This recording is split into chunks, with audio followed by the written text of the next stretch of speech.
Imagine a quiet morning in Los Angeles, 1947. The city is stirring to life, the streets are just beginning to fill, and people are going about their day. Suddenly, a local resident spots something horrifying in an empty lot. The lifeless body of a young woman, carefully posed and gruesomely mutilated. Her name is Elizabeth Short, but history will remember her as the Black Dahlia. To this day, her murder remains one of the most disturbing and captivating mysteries in Hollywood's dark history. Who was Elizabeth Short, and why did she meet such a brutal end? And perhaps the most chilling question of all, why was her killer never caught? Elizabeth Short was a young woman who had come to Hollywood with dreams of fame and fortune. Like many before her, she wanted to make it big in the glamorous world of movies. But unlike many others, her story would not be one of success or stardom. Instead, her life would end in tragedy, and her name would become infamous. Nicknamed the Black Dahlia by the press, possibly because of her dark hair and preference for wearing black, Elizabeth was known to frequent Hollywood's nightlife. She was beautiful, charming, and drawn to the allure of the Los Angeles dream. Yet behind this glamorous facade, she was struggling.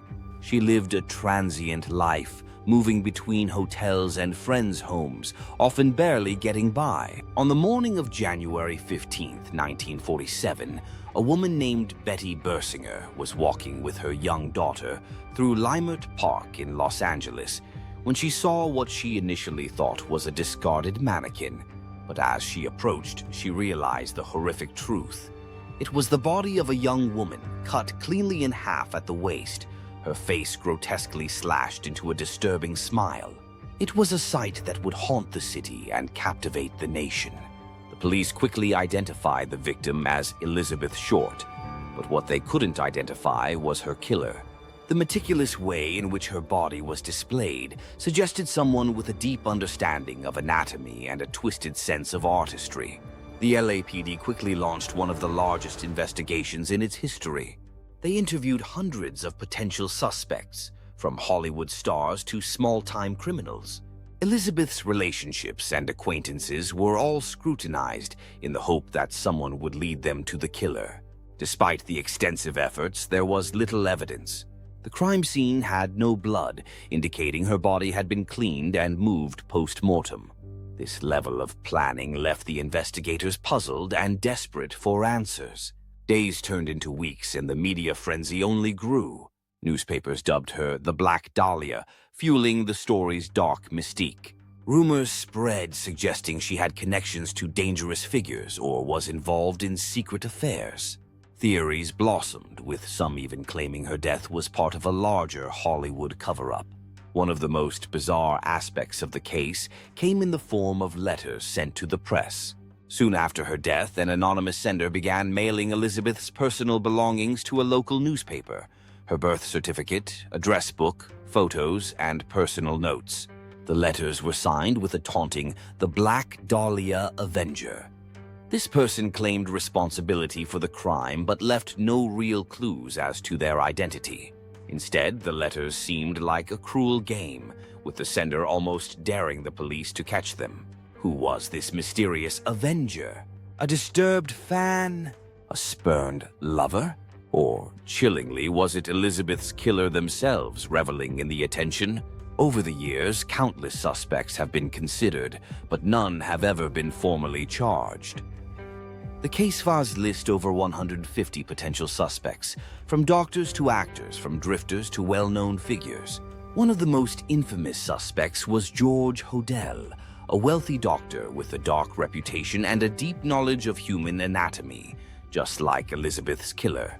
George Hodel's son, Steve Hodel, a former LAPD detective, would later claim that his father was indeed the Black Dahlia killer, based on disturbing evidence he uncovered in family documents and photographs. Steve's theory reignited public interest, but without concrete proof, it remains just another eerie possibility in a sea of unsettling theories. Another chilling theory suggests Elizabeth was murdered as part of a sadistic Hollywood cover-up, a ritualized crime linked to the city's elite. Could it be that powerful figures in Hollywood had a hand in concealing her murder? Despite decades of investigation, books, movies, and endless media coverage, the murder of Elizabeth Short remains officially unsolved. Advances in forensic science have brought us closer to understanding the evidence, but it may be too little, too late. Elizabeth's killer, if still alive, would be well into their 90s or even older by now. And so, we are left with only haunting theories and unanswered questions. Why was Elizabeth targeted? Did she know her killer, or was she merely a victim of wrong place, wrong time? And perhaps the most chilling thought of all, could the killer still be out there, having escaped justice for over 75 years? The tragic tale of Elizabeth Short, the Black Dahlia, is a stark reminder of Hollywood's dark side, a place where dreams are born and sometimes tragically die. Her case has captivated true crime enthusiasts, historians, and conspiracy theorists alike, each hoping to one day unlock the secrets behind her murder. If you're as captivated by this mystery as we are, subscribe to our channel. We dive into more chilling stories, both solved and unsolved, and explore the darkest corners of crime and mystery. Don't forget to like, share, and hit the notification bell. There's always more to uncover, and you won't want to miss what's coming next.